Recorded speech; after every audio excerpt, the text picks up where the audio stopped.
Goeiedag julle en welkom by nog 'n les van afperiode. Vandag gaan ons bietjie kyk na wiskunde se waardes en plekwaardes. Nou hierdie is 'n ongelooflike konsep wat kinders moet verstaan en onder die knie hê, graad 2, graad 3. Ons moet dit kan doen wanneer jy in graad 4 en ouer gaan.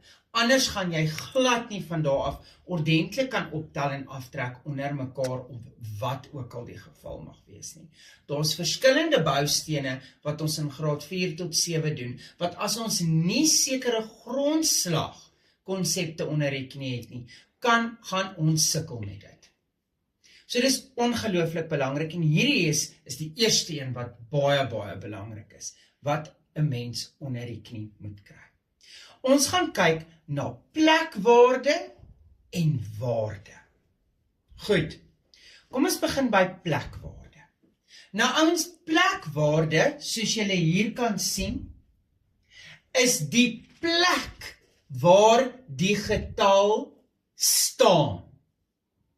Dink bietjie aan 'n dieretuin. As ons dieretuin so uitlê dat ons soogdiere is in een gebied, ons voëls is in 'n ander gebied, ons reptiele is in 'n ander gebied, ons amfibieë is in 'n ander gebied.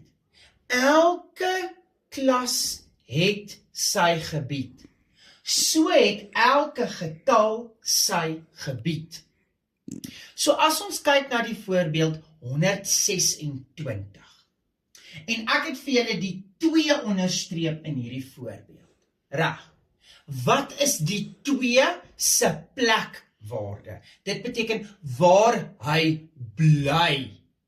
Hy bly in die spasie 10, want hy is die tweede getal van die regterkant af. As ek die 1 sou onderstreep het, dan sou my plekwaarde honderde gewees het, want hy is in die honderde gebied. So plekwaarde is nie die getalse waarde nie, dit is waar hy bly. Bly by die 10, bly by die honderde, bly by die duisende, bly by die miljoene, so dit is sy plek se waarde. En ons skryf dit altyd voor die komma in hoofletters, enige plekwaardes na 'n komma kom in klein letters. Dit leer jy eers van graad 6 af. Goed, kom ons kyk na getalwaarde. Nou getalwaarde is anders. Ek het weer die voorbeeld 126 gevat. Ek het weer die 2 onderstreep.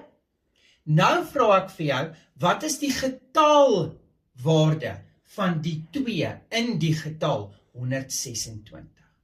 Dit beteken, wat is sy getalwaarde? Hy is 20. Sy waarde is 20. As ek die 1 sou onderstreep, dan sou my getalwaarde 100 gewees het. So leerders, dit is ongelooflik belangrik. Ken die verskil tussen plekwaarde en getalwaarde. Gaan leer dit. Gaan doen verskillende voorbeelde met duisende, 10.000 getalle. Laat jou ouers vir jou onderstreep watter verskillende getalle in daai voorbeeldjie. Oefen die plekwaarde. Oefen die. Ek hoop julle het hierdie les as verrykend ervaar. Mag julle 'n wonderlike pouse hê en ek sien julle die volgende aflewering.